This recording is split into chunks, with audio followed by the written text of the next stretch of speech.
Fantastic Beasts and Where to Find Them is out, but is it fantastic? Well, TLDR, not really. I was a little bit let down by this movie because, as you may know by now, I am a huge fan of Harry Potter and the lore around that. I love the Wizarding World of Harry Potter theme park. I've read all the books, I've watched all the movies. I've won a trivia game show based on my Harry Potter knowledge. I frequent a store that is probably not legal in Los Angeles called Whimsic Alley, which is about Harry Potter stuff, as you may have guessed. I'm not saying I hated this film. It had its enjoyable parts for sure, but I think it's a bit of a mess. And I think it may have suffered from groupthink a bit much, as in Warner Brothers knew they had a potential moneymaker and hit on their hands, so a lot of people meddled in it, and perhaps it suffered for that. I will say that Dan Fogler, he plays Jacob. He was so charming and so charismatic and fun. He basically is the highlight of the movie. I loved him. Queenie, which is a sister character who is an empath and seems like a ditzy blonde, but isn't really, but kinda is. She was also a lot of fun. Eddie Redmayne as Newt was a little boring, to be honest. His main character note was that he was awkward. I mean, that's relatable. Oh, trust me, it's relatable, but I'm not sure if that makes a compelling central character to a movie. And I'm not really sure he was the central storyline, at least. I'll get to that in a second. There were a few characters that I thought were completely, I would say, either unneeded or needed to be recast. And we have Tina, who is ostensibly the female lead, played by Katherine Waterson. She was the least interesting character by far. She didn't seem to have a lot of chemistry with Redmayne or any of the other central four characters, I would say. She had weird motivations. By the way, I'm probably going to drop some spoilers in this if you haven't already picked that up. I'm going to try my best not to spoil the big reveal, but I'll probably tap dance around it, so stick around for the tap dance. She had some weird motivations. On one hand, it seemed like she really wanted to protect her friends. On the other hand, she was very willing to turn over Jacob and Newt right away to the authorities to get her job back. So it wasn't really clear what she was up to.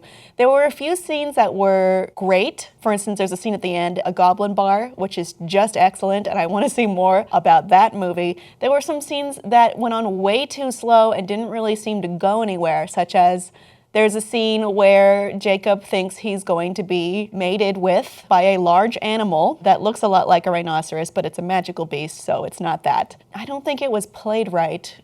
I can't put my finger on it. Perhaps it was the music, perhaps it was the length of time, perhaps how tangential it was to the plot. And now I'll get to that. There are 3 running plots throughout this. And it doesn't, now while the title of this is Fantastic Beasts and Where to Find Them, the plot about the Fantastic Beasts with Eddie Redmayne doesn't seem like it's the main plot. It seems like plot B. So he has to catch all of these fantastic beasts that he's accidentally set loose in 1926 New York. And this is a time in which no mages, which is a muggle, I hate that word, cannot know anything about the magical world. None of them. It's a completely segregated world, which is different because we know in the British world of wizardry, some muggles do. Some wizards have one parent who is definitely non-magical, sometimes both. Hermione Granger is the case in point. I don't know how that would work in America if you had two parents who were non-magical and you were magical.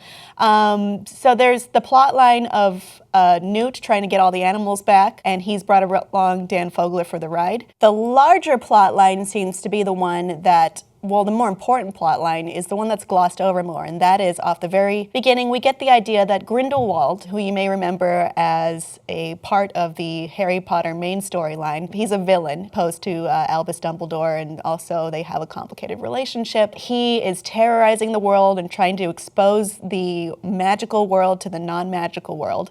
And then there's another plot of an official, a high-ranking Auror named Graves. He is trying to, well, he's doing a couple things. One is he's trying to help the American equivalent to the Ministry figure out what's going on with all these weird disturbances, but he's also seeming to be part of it, kinda. He's connected to the New Salem group, which is a group of anti-magical people, which is essentially maybe 2 women and a bunch of orphans. So they seem like they should be able to be toppled, and they aren't. It seems like there was couple issues with casting. One, I think, is Ezra Miller, who you may know more commonly as the Flash for Warner Brothers. I think he's too old to play Credence, who is a character. He's an orphan involved in the New Salem group. Maybe he doesn't agree with it. Maybe he does. It made scenes read weird, because I know what J.K. Rowling is trying to do here is establish there's an orphan who has no guidance and no one there to nurture him and take care of him. It reads very much like Harry's start point. He has scenes with Graves that come off as unintentionally funny or sexual. So there's one part where he seems to be touching him, like hugging him, using like physical affection, and I thought, are they lovers? Because Ezra Miller looks like a grown man, so they could be lovers, but I think it was supposed to read as a vulnerable child being taken advantage of, and I didn't really get that right away without thinking about it. There's also a part where he's crying and sniffling, and Colin Ferrell punches him right in the face, which just seems, again, it read as hilarious, which I don't think it was supposed to read as. I just think he's too old to play that part. There are some parts in there that I won't mention because they are definite spoilers. He's a fine actor. I just don't think this was the part for him. This movie is not for children. It does read a lot more like, as the Harry Potter books progressed and the movies progressed, they did get darker and they did get older. And this is very much still in that end of the chain right here, where it is a little bit darker and we are playing with interesting storylines. The child abuse storyline was a lot darker than you might expect a movie called Fantastic Beasts and Where to Find Them be called. I don't think it really went there in terms of exploring the deepness and harshness of this. It touched there, it grazed upon there. I wish it would have really gone for it in the end. There were a few plot holes as to why certain characters would do certain things, knowing what we know about them and what we will know about them, that didn't make sense at the time. There is a lot of world building in this movie, which seems essential, but it doesn't naturally come off as organic. It seems like a lot of it is just we're being told things instead of being shown things, which would have been a much more charming way to tell the story. Maybe this movie suffered because the Harry Potter movies all had the books as supplement. So if you read the books, you would naturally understand more of these strange rules and pieces of the world as it existed. Here it's a little bit different because while there is a book called Fantastic Beasts and Where to Find Them, it's not a narrative like this, and it doesn't have the same story. It's more or less, an exploration of what these creatures are, as opposed to, who is Queenie, who is Tina, who is Jacob. It's a completely different story altogether. So there is a lot of world building. I hope that means the future installments will rely less on that, since we already understand the basic rules of what is going on. I'm not going to reveal too much about Johnny Depp, but I will say I did not really think his part delivered the way it should have or could have. You may find yourself disappointed on that note in particular. The beasts themselves were very cute, very charming. There is a character called the Niffler, who is basically the most adorable thing I've seen in a long time. All of the beasts themselves are very charming. It just seemed a little bit convoluted and confused about where it wanted to go, balancing the darkness with the charm and the two storylines, or ostensibly three storylines coming together at the end. I wish the thing that happens to Jacob, I didn't think it would happen, because the characters seemed to be very kind and Hufflepuffish, and maybe they would help their friend, and it didn't really happen that way. Again, I'm not exactly revealing what it is. Overall, it was fine. I think I had maybe higher hopes than it could have delivered, though I didn't have sky-high hopes. I would say moderate.